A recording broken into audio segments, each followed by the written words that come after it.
बोलिए विष्णु भगवान लक्ष्मी माता की जय। मैं आप सभी को ये बताना चाहती हूँ कि हमारे 2 चैनल और भी हैं, मधुर भजन और आरती के लिए मन राखियो और डेली जनरल नॉलेज के क्वेश्चंस के लिए लर्निंग बाय डूइंग। इन दोनों के लिंक डिस्क्रिप्शन बॉक्स में दे दिए हैं, एक बार आप जाकर देखिएगा जरूर। आज हम बैसाख मास महात्म अध्याय 21 का गुणगान करते हैं। अगर आपको अच्छा लगे तो लाइक शेयर सब्सक्राइब जरूर कीजिएगा।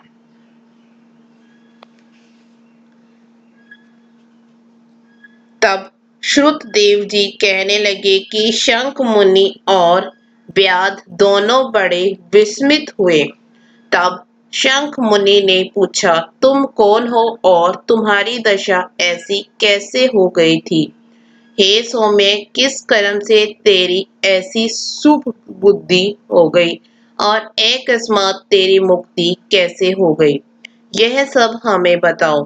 शंख मुनि ने के इस प्रकार पूछने पर वह दंडवत पृथ्वी पर गिर सिर झुका हाथ जोड़कर कहने लगा, मैं प्रयागराज का निवासी कुशिद मुनि का पुत्र, ब्राह्मण, रूप यौवन विद्या में बड़ा चढ़ा, बहुत बोलने वाला, धनवान तथा सदा मद से गर्वित रहता था।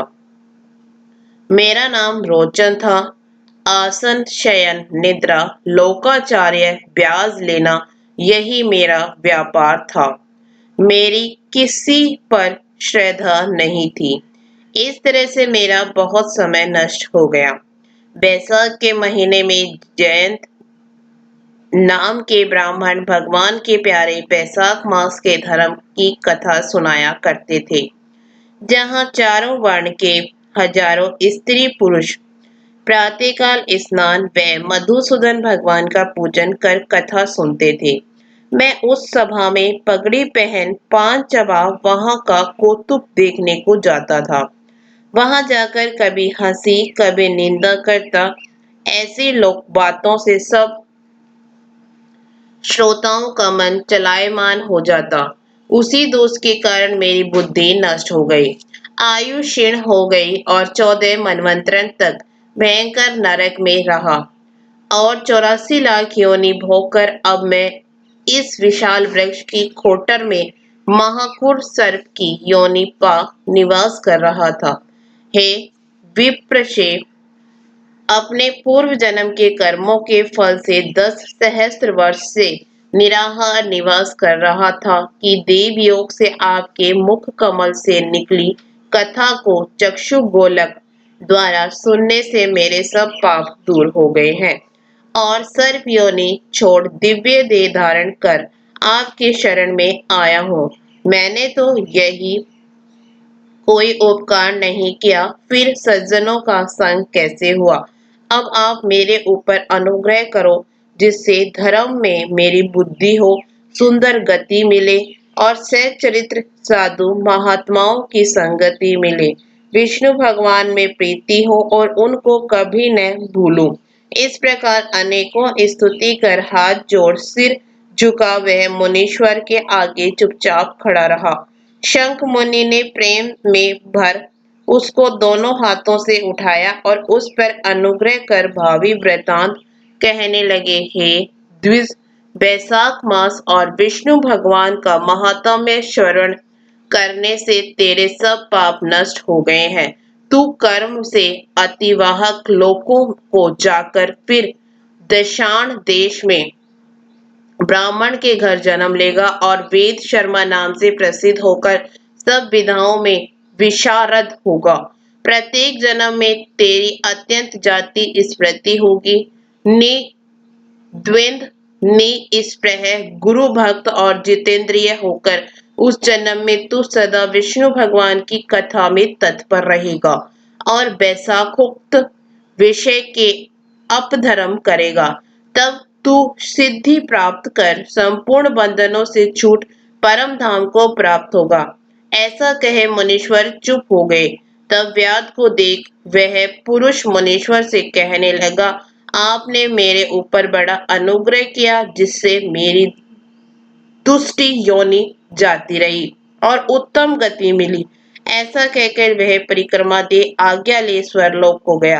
हे राजन, तब संध्या हो जाने पर शंख मुनि ने व्याध को संतुष्ट हो सायंकाल की संध्या कर विष्णु भगवान के अनेक अवतारों की कथा सुना।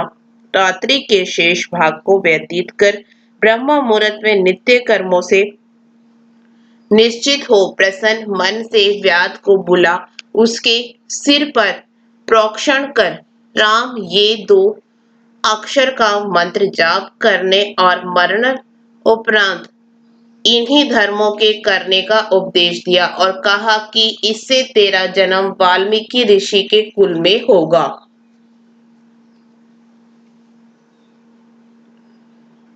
और तू वाल्मीकि नाम से इस लोक में प्रसिद्ध होगा।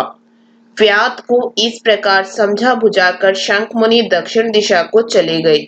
व्याध भी थोड़ी दूर तक जब तक नेत्रों से ओझल न हुए उनके पीछे गया और शंख मुनि को देखता रहा।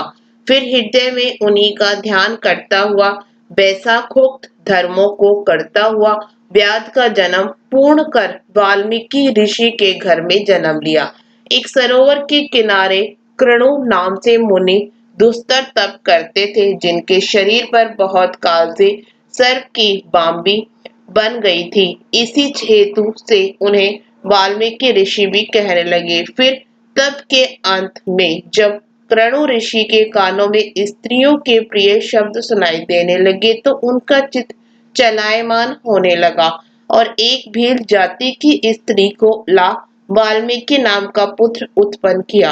हे राजन, वह वाल्मीकि संसार में बड़े यशस्वी और विख्यात हुए। उन्होंने स्वर्ग कर्म बंधनों को काटने वाली मनोहर छंद में राम कथा रचकर प्रसिद्ध प्राप्त की। श्रुतदेव जी बोले, इसी प्रकार वैशाख मास में व्याध के सिर्फ जूता दान करने से दुर्लभ ऋषित्व प्राप्त हुआ। जो कोई इस रोमांचो उत्पादक इस पाप नाशक आख्यान को सुनेगा तथा औरों को सुनाएगा उसे मोक्ष प्राप्त होकर उसका जन्म संसार में फिर नहीं होगा। इसके साथ ही 21वां अध्याय समाप्त हुआ।